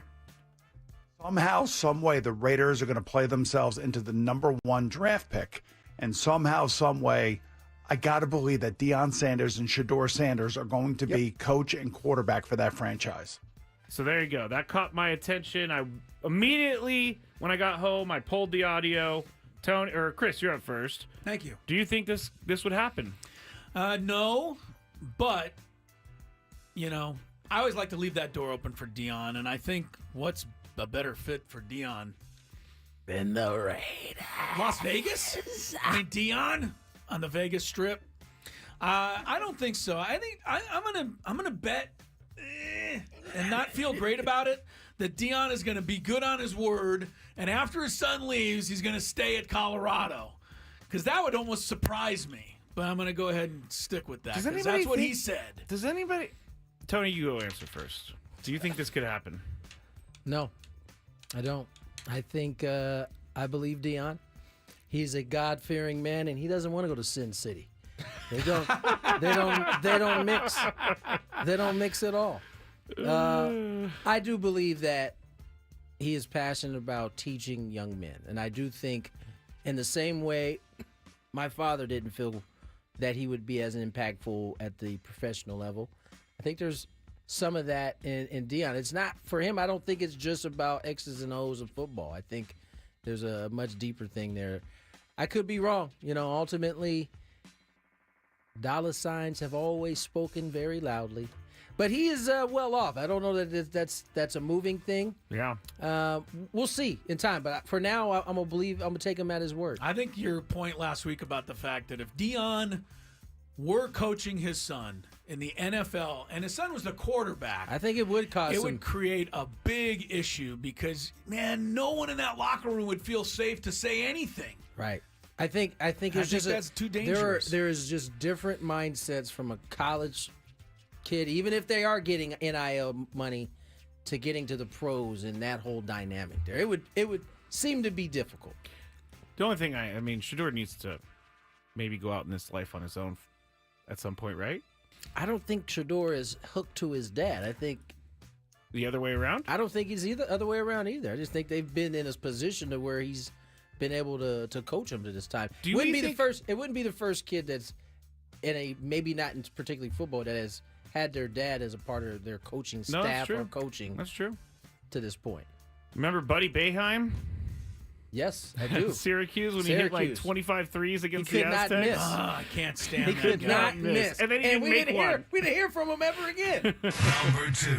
We're back to the Giants, guys, because they were humiliated by the Buccaneers yesterday. And yesterday afternoon, in the post-game locker room, Giants players described the performance as soft, while some suggested their teammates aren't giving 100%. Rookie wide receiver Malik Neighbors also subtly called out the coaching staff. Here he is after the game being asked about why he did not get the ball as much as he would like. Go out there first, second quarter, don't get the ball, start getting targets at the end. I mean, can't do nothing. Start getting the ball when it's 30-0. What you want me to do? Why in the first half are they not looking at you? I don't know. Talk to Dave about that. Talk to Dave. Is he putting gum in his No, mouth? he's chomping. Yeah, that's not a good sound. I mean, they know. All right, so you get the gist. It literally sounded like he was opening the pieces of gum up and like. Oh well, he was. He putting was them at in some there. point. Yeah, That's what it sounded But like. I think he's trying to say the right things and not. He was clearly frustrated. He's right trying there. to say something without going over the top, so he's chomping on that gum. So everybody's thinking that Brian Daboll lost the locker room. Tony, can he get that locker room back? I don't know that he's lost the locker room. Daboll and Neighbors already had to talk about the rant. I just think, listen, I don't know that this is necessarily a loss to clubhouse thing, but when you're losing games consistently and bad like this, frustration, it mounts no matter what the team is. So, I mean, I don't know. I'm not in that locker room, so I don't know if he's lost it or not.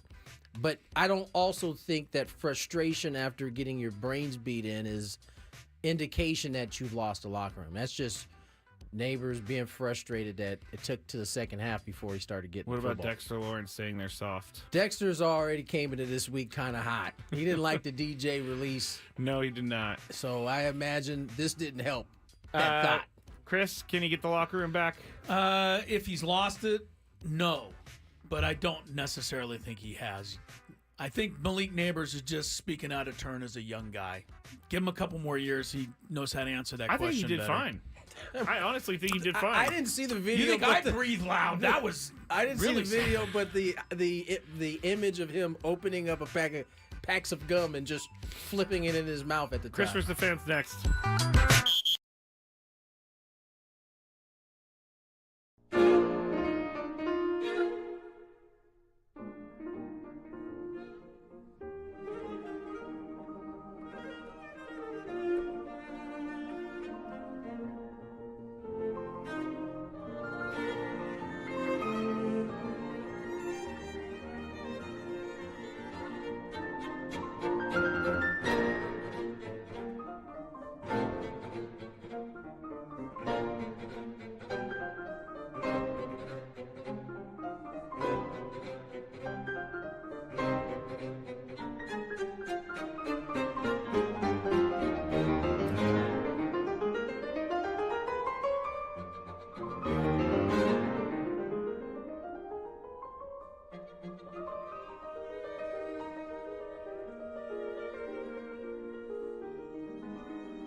I don't know if you noticed it. You had to be thinking on your feet out there. But Scraby tried to make it seem like he had finished the Big Five when he actually hadn't. He did try. He tried to get to the top of the hour without a carryover. But alas, he never got to number one. Now, number one is, I think, an interesting topic. It's one that I originally brought up last week. And we will get a little deeper into that. But we do have, which is causing a big old controversy. It's causing a major uproar, as I predicted it might. Yes. So we'll tell you about that uproar in a little bit. Before we get out of here, we have Monday Night Football coming up with the Chargers taking on the Ravens. The Chargers. The Chargers. Go Chargers, go. But we have Christopher's the Fans right now. Before we open that, I got some good news for Tony Gwynn Jr. He loves good news. I do. Phoenix Suns stars Kevin Durant and Bradley Beal both plan to return to action tomorrow against the Lakers. I thought you said good news. I was just going to say. What kind of crap is that? I was genuinely looking forward to some good news. You thought it was going to be good, huh? This guy is over here sorry. dropping that kind of information on me. Dropping that knowledge on you. Both Durant and Beal completed consecutive days of full practices. And already the Suns are 1-6 without those guys. Great news. Yeah. Did you see that Zion is no date in sight for his return? I knew that you saw it. That's what I knew. I knew that as soon as I read it, I was like, oh, Scrabe is somewhere. It's because my algorithm has me getting Zion news all the time. Apparently, he has some language in his contract that makes it so that it's, I think the word I saw was cuttable. I didn't see that word, but that's a good word. I like it. His contract. They can get out of the contract. Basically. Because he's had so many injuries. Yeah, no. I hope the young man figures it out.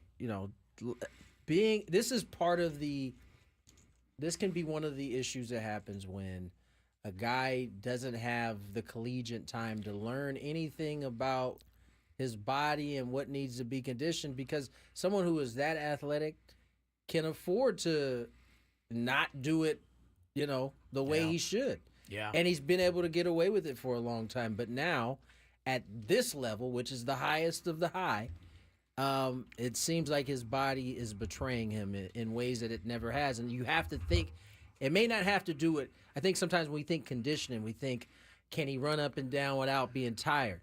But some of it is, can your body handle the load that you have without getting hurt? And I think it just seems like, based on the amount of time he's missed, he's kind of still trying to figure that out. It's not necessarily about looking like you're in great shape. Can your body handle the load? And right now, it seems his body can't. The one thing about Zion is he is the gift that keeps on giving, as far as Mr. Scraby is concerned. Yes. He also, because every time Scraby has nothing to talk about, he just goes, "Oh, wait a minute, Zion's out again." I swear to you, I can always go with that. The other thing I saw was that he got this huge. I was just about to bring it up. Don't say it.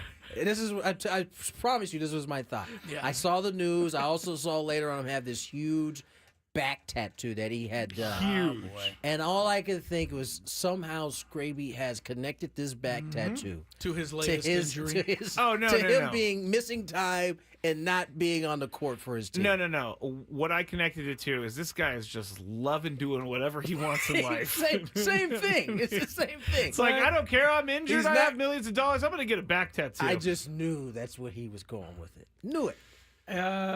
From my get off the lawn point of view, probably not the best timing to get one while you're or don't film it. Just go get the tattoo and no one ever knows. Just do it. Yeah, thank you. Yeah, very good. It was a back tattoo. No one would ever see it. I'm saying, if there was no camera in there, he could have tattooed his entire body. Yep. And no one would have known.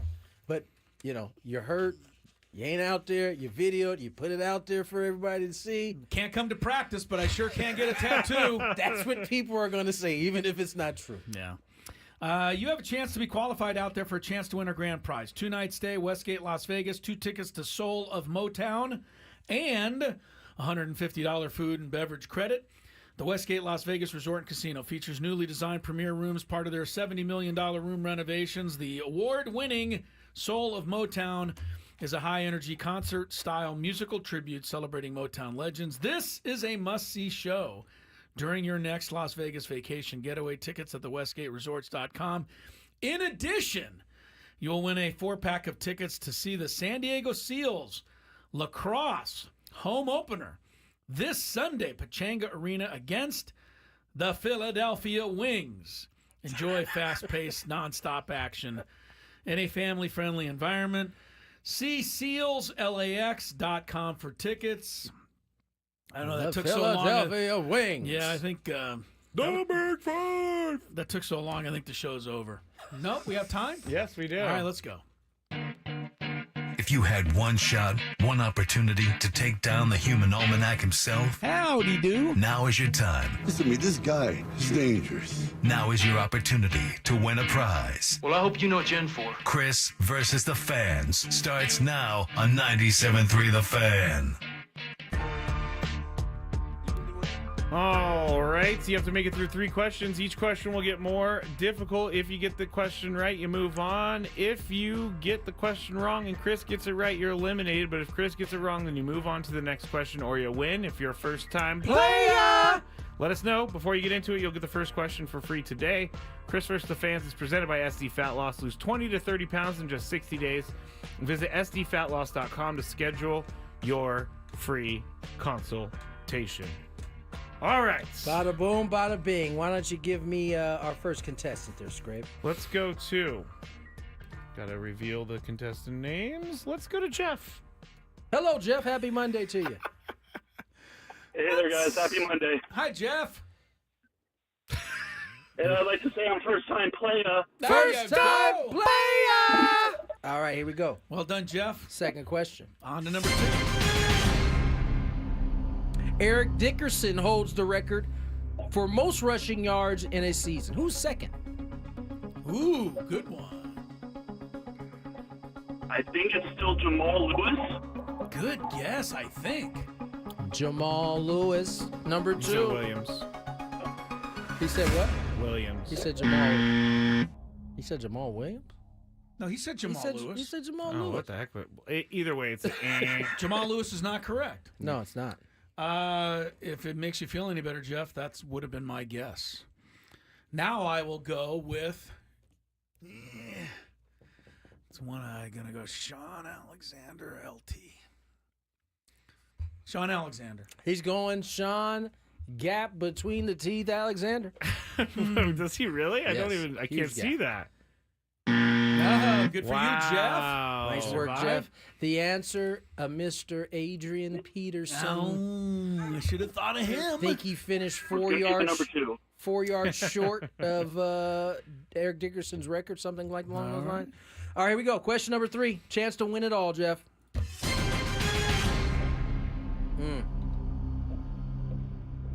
Ooh, this is a good one right here. Which team has been in the NBA longest without winning a championship?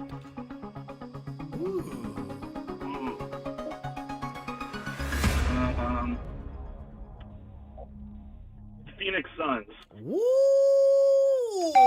That's not even Googleable in that amount of time. Jeff! Wow. That was impressive. That was impressive. Stay right there, Jeff. All right, Jeff. Show off. What year did the Suns come in? I don't know, but I'm retiring early, so you won't hear from you guys ever again. Okay. Good and go. Hang on, Jeff. Hang on, Jeff. I hope you'll get the trip to Las Vegas. You're at least going to go see the Seals and the Wings this weekend. Very good. You Nice one. it's legit when Scraby is like big-eyed when they answer. like that Because one. usually he's You like, get a feel. He's usually like, oh, what did he cheat on? How did he get the answer so fast? I do sound like he that, didn't too. do that. He didn't do that. He was even excited and surprised by it. Nice Because work, I know Jeff. how long it takes to Google. If I were to pull up my phone, he's on his phone. Like, how is he going to Google that? That was You're calculating well all within of the that time. when I mean, you're- when someone's when you think. like, what was the question again? What? NFL? Yes, you're typing it in, sir. I can hear it. Note to self. Don't repeat the question if you don't want to be put on that list. That was really well done. That was. 1968 was the answer to that question. Jeff was really good, too, because Dickerson's number 1. in the rushing. Peterson is number 2, but not as close as you thought, Tony. Dickerson still 108 yards more than Peterson had. Yeah. Okay. And Jamal Lewis was 3rd. So he was right there on that guess. Very good by you, Jeff. And I'm glad you decided to finally play. I'm sure the Browns are so happy Jamal Lewis eventually retired because he was putting up 200-yard games against them Baltimore. all the Seemed time. like it was like a given. I think he set the record like at least once going up against Cleveland. Yes. Jamal Lewis had some big games. All right. Very good, Jeff. That was impressive. 1968, the Suns came in. And the Suns had a bit of a, just since we have a second, they had a bit of an interesting start to their history. The Suns came in, I believe, the same year as the Bucks. Thank you.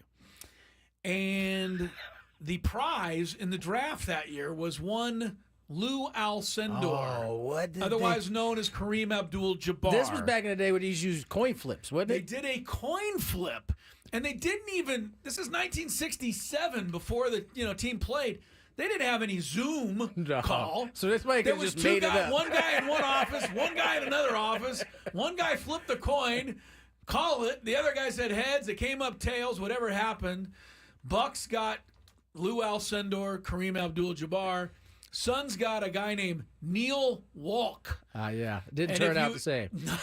Didn't turn. I can guarantee you it didn't turn out the same. Not even. Here's the. I don't mean to throw this off. Neil Walk. The only thing I remember about him, the hairiest individual ever to play in the NBA. He had it coming out of all parts of his jersey. I'm sorry to say that. That's the only way I could describe him.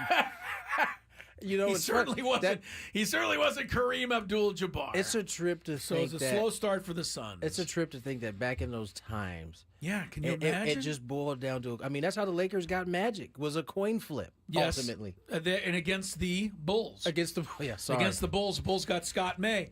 But here's the quick Magic story before that. You don't have to turn back time again. This is told by Magic.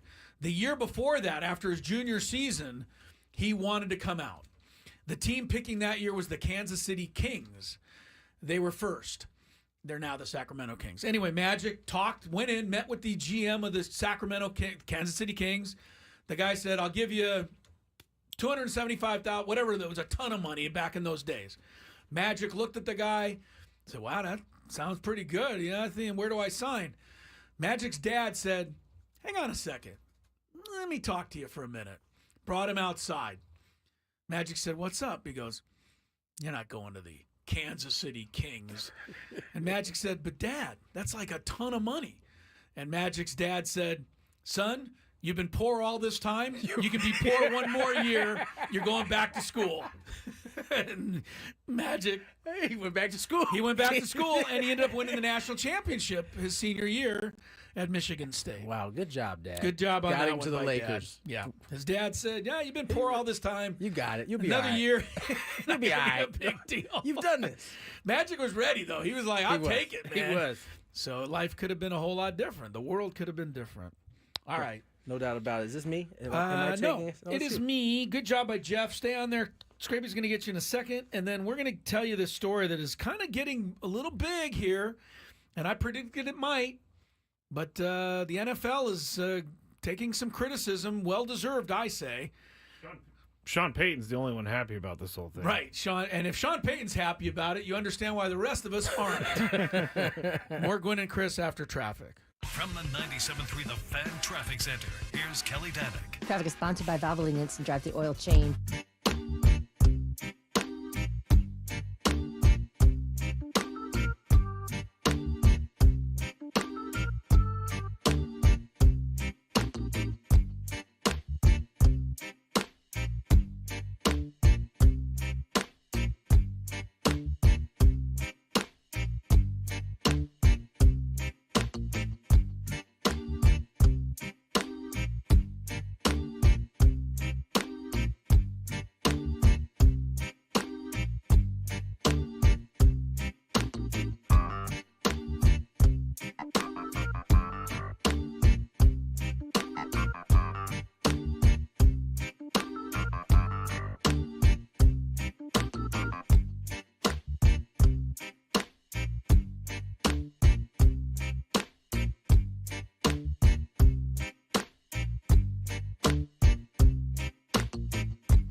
Gwynn Jr., Chris Sello, Matt Scraby. 420.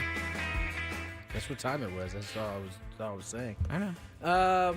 Baseball coverage on 97.3 The Fan is presented by T-Mobile. Head to T-Mobile.com and get a great deal on an iPhone 16 Pro. An incident, or a situation, I should say, that hit close to home.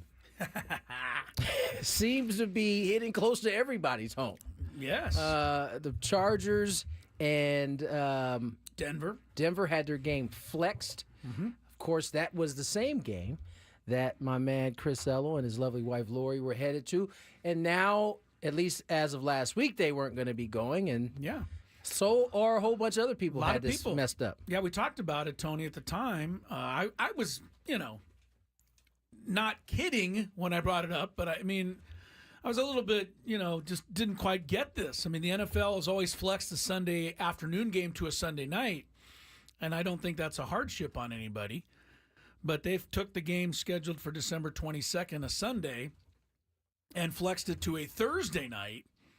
And so, yeah, I have to work on Thursdays. You guys are kind enough to try to give me the day off, even though it's not necessarily up to you, but I appreciate you trying to push for it. We did try to make you take the day off. I don't know why you don't want to go. I'm still curious about this. All right. I have a couple of other things that I have scheduled that night as well. But Sunday was wide open, and I was looking forward to going to the game. Anyway, who knows what will end up happening. But as I brought up, if you live in Denver and you bought plane tickets to come out to L.A. on a Friday, which is a great vacation, stay for a lot for the of people. weekend, maybe go to Disneyland Saturday, go to the Charger Bronco game Sunday, fly home after the game, and now you find out a month beforehand that the game is going to be played on Thursday, the day before you fly in. That is a problem, and there's a story in Denver over the weekend that you sent Denver. me. Yeah. People are upset. Quite a few people are really, really upset about this. I don't blame them either. Upset at the NFL, and the NFL's thing was, well, if we do it 28 days ahead of time, I don't know if you've seen, look, the NFL doesn't care, evidently, because people can't just afford to change a flight like that even 4 weeks out. I think the NFL should have to pay for some of this stuff. Yeah, you know how they have to pay? That's going to happen. You know how they would have to pay? I don't. We'd have to band together. And nobody go to the game on Thursday? Not even no one. Just give it so that there are empty seats when they pan into the stand. But, that'll never happen. That won't happen, right? They'll fill up Thursday. Someone's going to buy those tickets that we say we're not going to buy, and they just replace us with whoever is going to buy those tickets. But there are people that are going to have tickets to that game that certainly can't go. Absolutely. And, as I mentioned when I brought this up, we already paid $68. It's a for fair, parking. Fair price to park. Oh yeah, how did that go? And Lori hasn't called yet. They don't. They still don't know what's coming yet. No, those poor parking people didn't decide this either. It's not going to matter. They're going to deal with it. Look, the parking people will be fine if they just give us the money back. But if there's any issue think about they will. that, they have to give this back, right? I have this sneaky suspicion. I do too. There's got to be some bylaw that says if the game time changes, you bought the parking. But that's great, Chris. Then you can resell the parking and make like $2 off of it. That's just round it up to 70 instead of 68. Oh, an interesting thought. An interesting thought. You can definitely resell. Do you guys that. want to know what the final Big Five topic was? It has to do with this. Well, it has to do with that. Yeah. It's Sean Payton. The Athletic's Diana Rossini reported that he is very excited about this. She wrote in The Athletic, when the NFL reached out about flexing Denver's Week 16 game against the Chargers into Thursday Night Football, Broncos didn't hesitate. Teams can refuse the flex to TNF, but not Denver. Why? Payton knows his team inside and out and believes in Knicks' ability to handle the bright lights of prime time. Some of it is also to push all his young players to get more comfortable with the big moments.